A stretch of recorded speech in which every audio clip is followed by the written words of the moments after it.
Hi, my name is Janessa Goldbeck, and I'm a candidate for Congress in California's 53rd Congressional District, which is in my hometown of San Diego, California.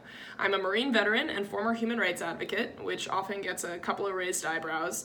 For me, I see military service and human rights advocacy as two sides of the same coin, which is working to protect and serve vulnerable people, and doing so by putting your own body on the line.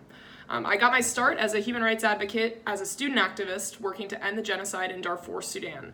Out of college, I moved to Washington, D.C., where I spent the next 7 years working as a national organizing director for a number of advocacy organizations to pass legislation and enforce policies that protected civilians living in conflict zones, as well as enforcing economic sanctions on bad actors and funding international peacekeeping efforts.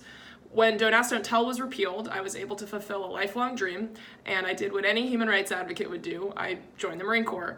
I spent the next 7 years as a combat engineer officer, as well as a civil affairs officer and a uniform victim advocate.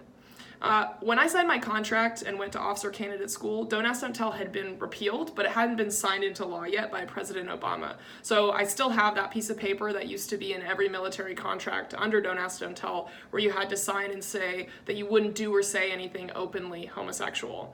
I'll never forget getting my cell phone back, maybe 3 or 4 weeks into OCS, and seeing that the president had signed the repeal.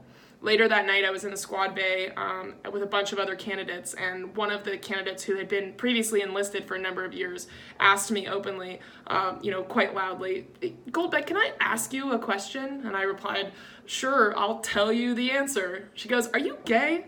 And I was pretty sure everybody knew that I was gay already, but I said, "Hell yeah, I am," and the whole squad bay cracked up laughing. And that's definitely something that I will never forget. Being an openly gay woman in the Marine Corps, which as an institution is less than 10% female, bears a lot of responsibility. I saw my role as an officer, regardless of my sexual orientation, to lead by example. And part of doing that was to educate folks who had less experience with or vocabulary around LGBTQ issues, and most importantly, to serve as an advocate and a role model for other service members. I think that our world and the military in general are strengthened by diversity that allows us to turn the map around and really analyze our threats and opportunities from a place of strength.